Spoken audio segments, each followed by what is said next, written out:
You know, I was on a live stream recently with Brian over at BellTube, and something that came up in that conversation is I said, I don't know, I feel like I'll get at one point where I feel like I'm done with all of the series that I want to read. No.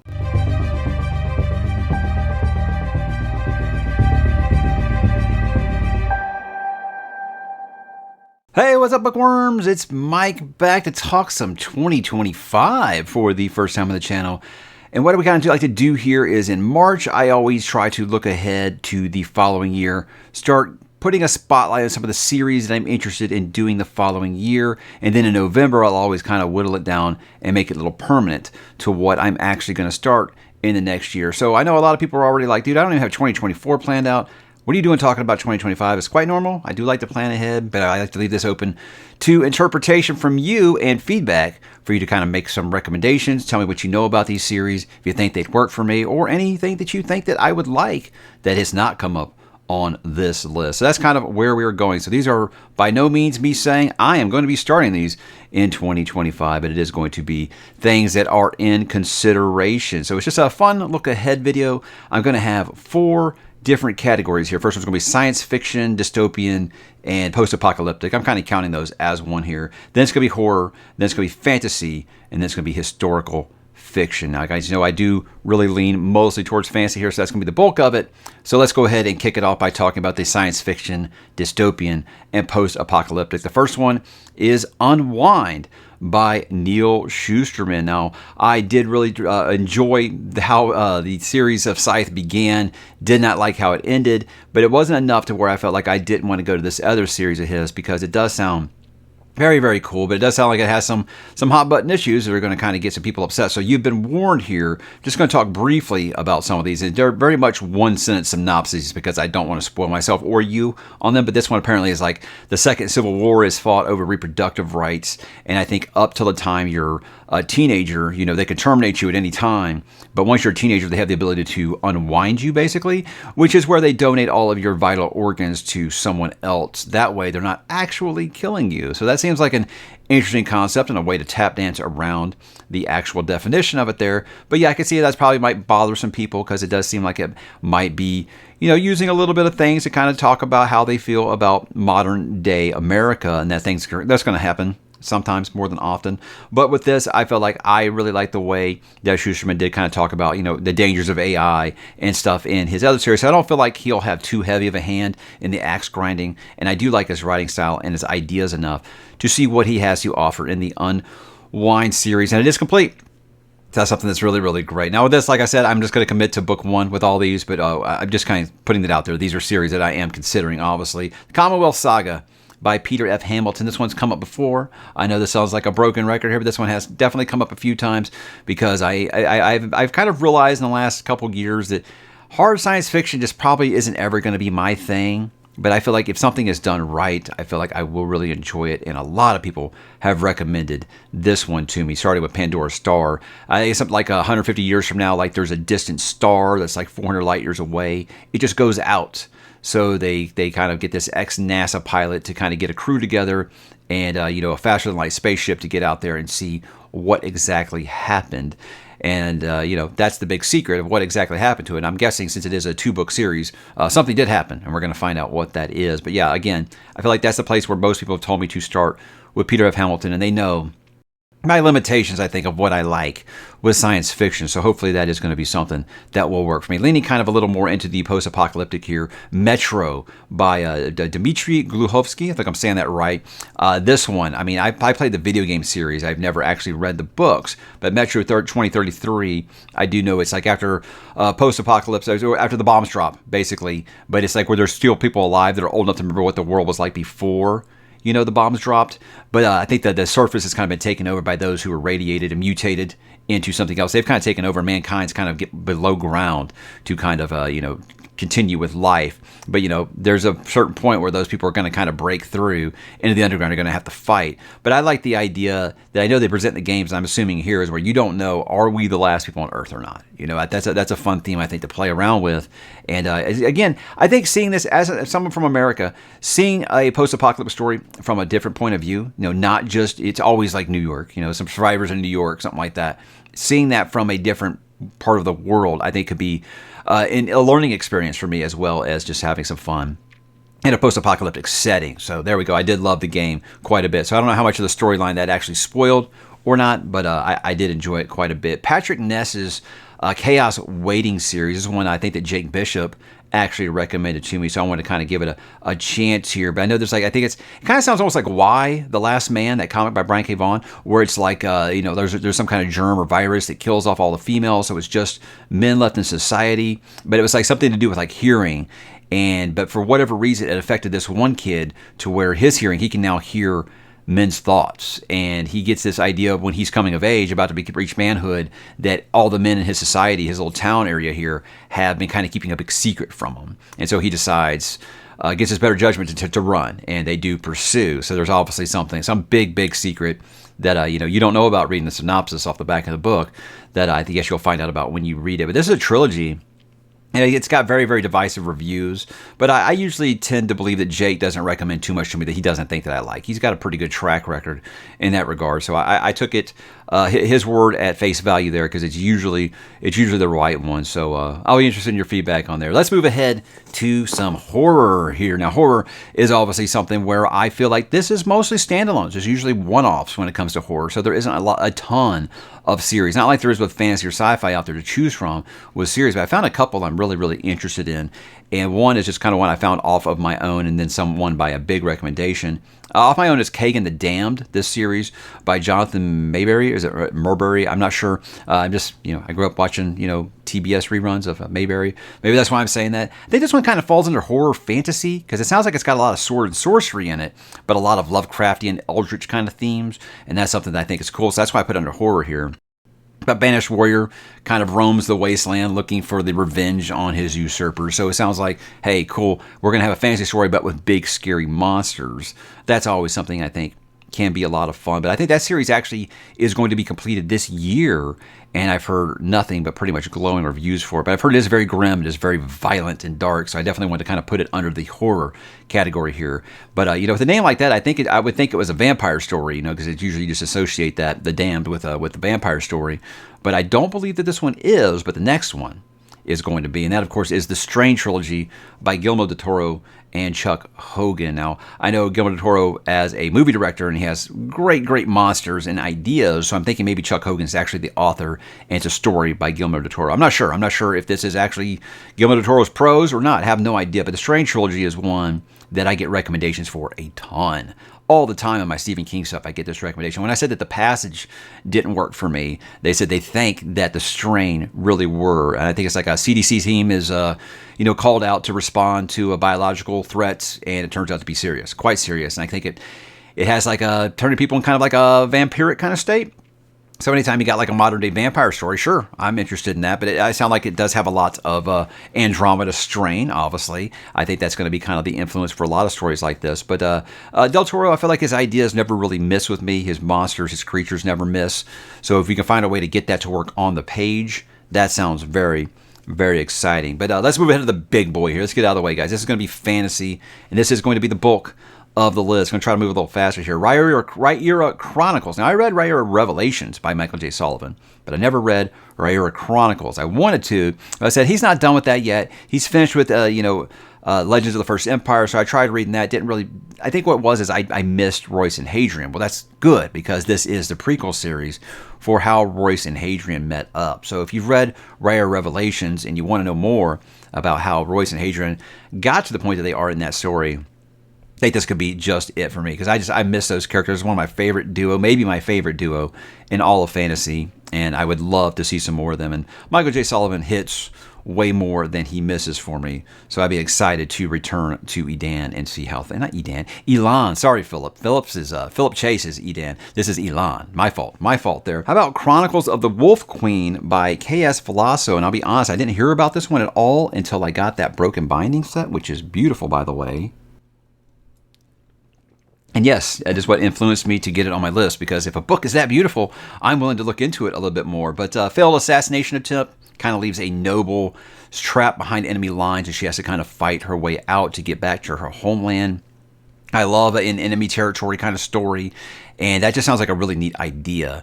Now, with this, again, I know very, very little about it. I read Petrick's review right before I decided to put it on the list, and I felt like what he was saying was good enough for me to say, I'll give this one a shot. But yeah, I'm not going to lie, guys. Sometimes I always say, don't judge a book by its cover unless it's awesome, and these were awesome. So it made me want to give that a try. And I'm going to make sure I'm trying to get some more modern fantasy on the list, because a lot of these things is off recommendations, and it's always going to be kind of older series, so it works for me when I can find a way to get something a little more modern on there. And Chronicles of the Wolf Queen, or the Bitch Queen, I think is what Goodreads calls it, but my books say the Wolf Queen on it. That would be a series I would be interested in checking out. That sounds like a really cool concept. The Grimm Company, this is by Luke Skull. Now, this is one not a lot of people have heard of.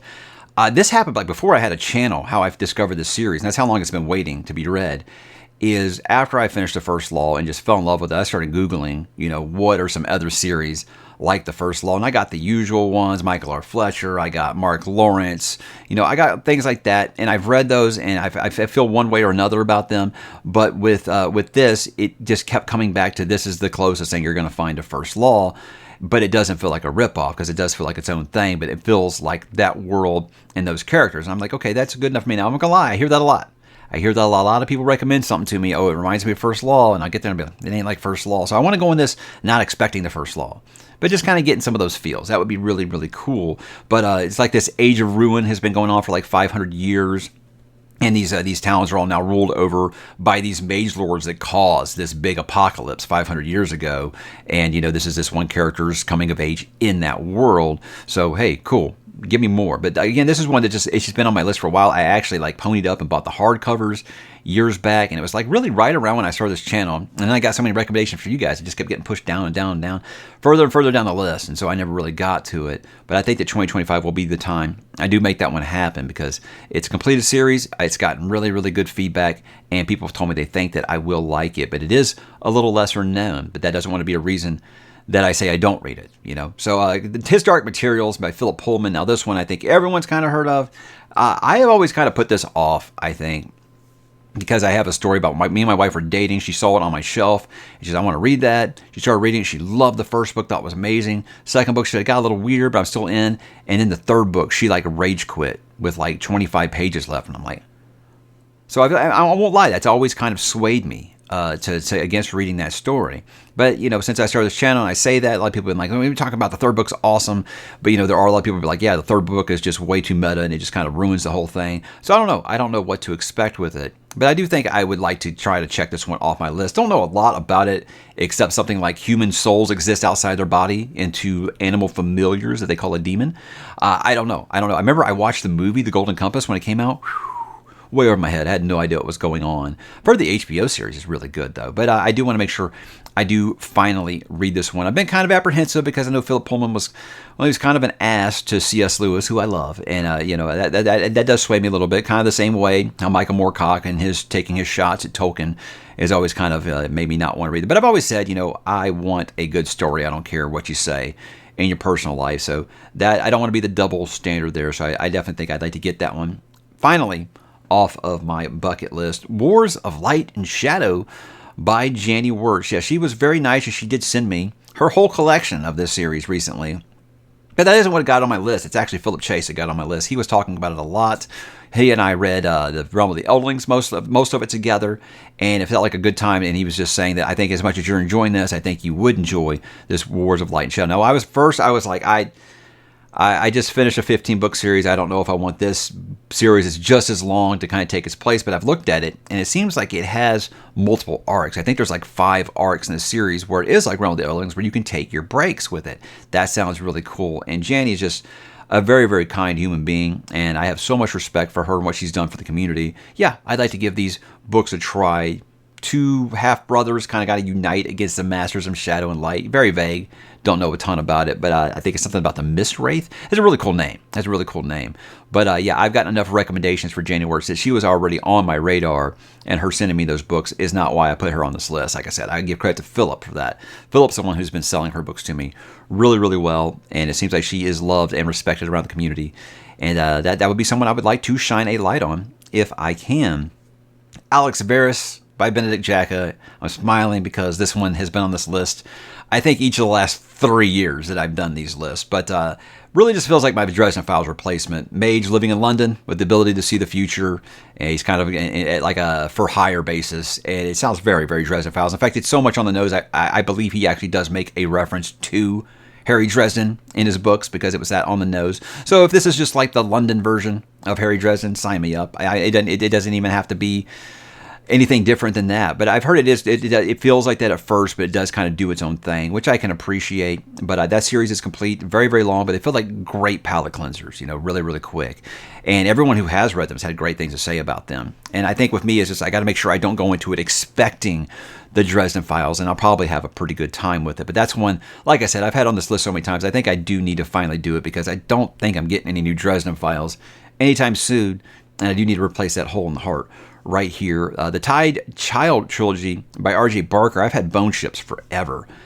So I feel like this is an author that comes up so frequently because I think I've got his Age of Assassins series too, and I've just never actually picked him up. Now I think this one, like they make their ship out of these ancient dragon bones, and they've been locked in this endless war forever, no end in sight, and then there's like these rumors of these dragons might be returning. Now I think that's just a great fantasy staple. Either dragons were these mythical, amazing creatures, and hopefully they'll return one day, or we got to kill these dragons. That seems to be like the two different versions of dragons in these stories. This one sounds like the former, so that could be really cool. Look, you give me. I'm not gonna lie. I'm not crazy about nautical fantasy. It's never really worked for me, but dragons do. That's can be the equalizer there. But I think I'd definitely like to give that author a try, just because of how long I've had that book and the recommendations I get for it quite frequently. Rift War Trilogy by Raymond Fies. This has been on my list since junior high, I think. It feels like it, at least. I don't know. This is just one that, Magician and Apprentice, they've just gotten kind of kicked down the road every single year. I don't know why. This and Eddings seem to be the ones that I never actually get it on to my TBR. They're always just kind of hanging around on the outside. But it's a classic, thrown to the fire story. Apprentice is there for his first day of training, and boom, invasion happens. And you got to learn how to do the job on the fly really, really quick. So apparently it's got a really good coming of age story, and that's always a hook for me. But I don't know, man. I hope that 2024 is the year that it finally does happen. Same with Stephen Aryan. Stephen Aryan sent me like 8 books now, and I want to make sure that I finally do read some. And I'm not just neglecting his books. It really is just like throwing some darts here. What can I actually get on the list? But his Age of Darkness is his first series that he wrote. I think that's where I'd want to start. I think with Battle Mage is what it's called. About mage sworn to fight for land and country kind of thing. But yet he hates and despises his own kind, so there'll be some kind of conflict there. I've heard they look like really quick, easy reads, and every once in a while, it's cool to start a new series but not feel like, okay, well, I'm going to be locked into this for the next 6 months. It's really, really cool if you can do a trilogy in a month or, a trilogy in 6 weeks. That's really cool, and this does seem like it would be kind of that kind of flavor. And again, I want to give Stephen's stuff a try because he's got a ton of books, and the guy writes like a madman. Seems very, very devoted, and he just seems like an awesome guy, and I want to give his books a try, and I think that's where I would start. Every time I make this list, I get asked, where are Books of Babel by Josiah Bancroft? I won't lie. I think that some people that I respect, their reaction to the final book in this series turned me off a little bit. It really kind of made me hesitant to start it because it's like, why do I want to start another series when I know that the ending is a complete dud? Now, I've heard divisive things on its sense. It's some people that works for, some people that don't. But I don't want that to be the reason I don't give the series a try is because some people didn't like it. I always say, read it for yourself and make your own decision. And I want to make sure that I do that as well. But I don't have really a clue what the series is about. Something like, I think like the Tower of Babel is like this great labyrinth and this guy loses his wife in it. So he's got to kind of work his way through it. Cool. Sounds kind of Dante. That's awesome. I could get down with that. But I don't know. I don't know. I won't lie. That did chase me off a little bit hearing about that last book, but let me know what you thought about that last book. Earthsea, Earthsea Psycho by Ursula K. Le Guin. This feels like a classic, just in the same regard as the Feist books, where it's something I've had on my list since I was a very, very much younger man than I am now. Coming of age story about a very, very young and ambitious wizard who maybe gets himself into a little more trouble than he should. So again, you had me at coming of age story. I've heard that Harry Potter took a lot of influence from this. And, I don't know if it is magic school fantasy. I'm not really sure. But again, coming of age fantasy is always going to be a go from me. With me, if this one, it's just getting it on the TBR, I feel like. And then I'll actually get it. But that's another one that many people that I respect that do love that. And people were kind of shocked a little bit when I say I don't do it. So I had that one on my list of, very popular fantasy that I haven't read yet that I'd like to get on the TBR.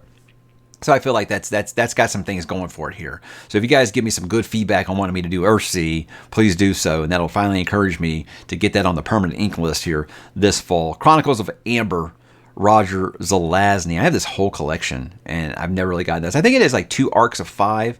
I believe something about dealing with kingdoms fighting for domination between like parallel worlds. So that sounds kind of Dark Tower-ish to me. That sounds very, very neat. Other worlds in these. But I know nothing about it outside of just that Zelazny is very respected. And a lot of the people, How Much I Love Conan, Zelazny was one that they recommended to me because of How Much I Love Thomas E. Howard. Did I say Thomas E. Howard? Robert E. Howard. What is wrong with me today?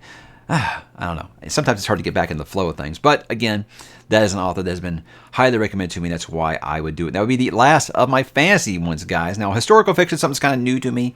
I just finished Shogun. I really liked it. I like Bernard Cornwell, so some historical fictions really work for me well. Ken Follett's a beast at it. So it's something I feel like I'm trying to get more into doing, but I feel like I need to stick with some authors that I feel pretty comfortable with, and that would be Bernard Cornwell. And I did love The Last Kingdom, the television show, and I'm pretty sure I would love the books that they were based on. So that's why Saxon Stories would be the one that I would go to. This deals with ℓ𝕤𝕤𝕤, the son of ℓ𝕤𝕤. It's kind of, he's captured as a child, he's a noble, he's captured as a child by Danes. He's kind of raised in the Danish way to when the time he comes of age, he feels like he is one as they're continuing their conflict with Wessex and King Alfred the Great, So that's a really awesome idea. Obviously, I love anything Viking-related, Norse-related. It's always so much fun for me to read. Vinland Saga is like such an amazing story because of the time period. It's just such a great, interesting time period. That's the Roman Empire for me, guys. How often do you think about the Roman Empire? That's how often I think about 9th and 10th century, in that time between, England and the Vikings. That's just such an awesome time period for me to really, really get into. So if it's even half as good as the show, which I'm sure it is, because I think it just had great source material, I'm going to really, really love it. But Warlord Chronicles was just awesome. So if even anywhere on that level, I think, and people have said they can read these as palate cleansers because they're really short. You can just kind of read them in between bigger things, and they recommend against kind of binging them because they say you'll start to see a little bit of formula in there if you do it that way. So I think that could be good, like just breakups between bigger books, and that sounds like a great idea. And again, I do love me some ℓ𝕤𝕤𝕤, son of ℓ𝕤𝕤, because destiny is all. Lastly, this is one I think it's been on here before, and I've always been kind of, I don't know about it because I made a video a while back about can guys watch/read Outlander, and I think me and my wife did watch the first season of Outlander. We liked it quite a bit, and I said, okay, yeah, sure, I'd be willing to give those books a try. But they're just beasts. I mean, they're huge, huge books, and I heard Brian Lee Durfee talking about them not that long ago. And I sound like, okay, I could probably get into that. But what I'm hearing is like that TV show is a very faithful adaptation, like down to the letter. So there are parts where I can see how reading that wouldn't have been as exciting, but I do think that it's a series that it gets kind of typecast as it's just for ladies, and I want to kind of get away from this idea of if something has a female protagonist, it's just for ladies. I think that's so stupid to feel that way. But this one, I think that I'd like it quite a bit. Obviously, got some ancestry in Ireland and Scotland, so that could always be fun, and deals with a World War II nurse that is kind of transported back in time to 18th century Scotland. And so that's why I kind of want to put it under science fiction because we're dealing with time travel. But, a lot of stuff that they deal with in the series is about major historical events in real world. So that's what I kind of want to put it here for. What would you consider Outlander? I'm not really sure. But anyway, guys, that's where I stand. Those are 20 series that will be in consideration. I'm not going to lie to you. I won't be starting 20 new series in 2025, so this is going to get whittled down a lot. So this is the part where I ask for your feedback. I want your feedback on these series. I want your feedback on, no. You got to get this one on your list. I am open for discussion because I remember I did this a couple years ago, guys, and I was like, I'm not going to read Drizzt, and then I read Drizzt because you guys recommended it so hard in that series. So please drop in the comments, let me know what you're thinking on these, and what are some things, have you looked ahead to 2025? Is there anything else out there? Are you crazy chaotic like me? Have you had a hard time like not living off of a schedule? Hey, you have people here. So let me know, guys, what you guys are looking forward to in 2025 and anything that you would recommend, and I We'll talk to you down below.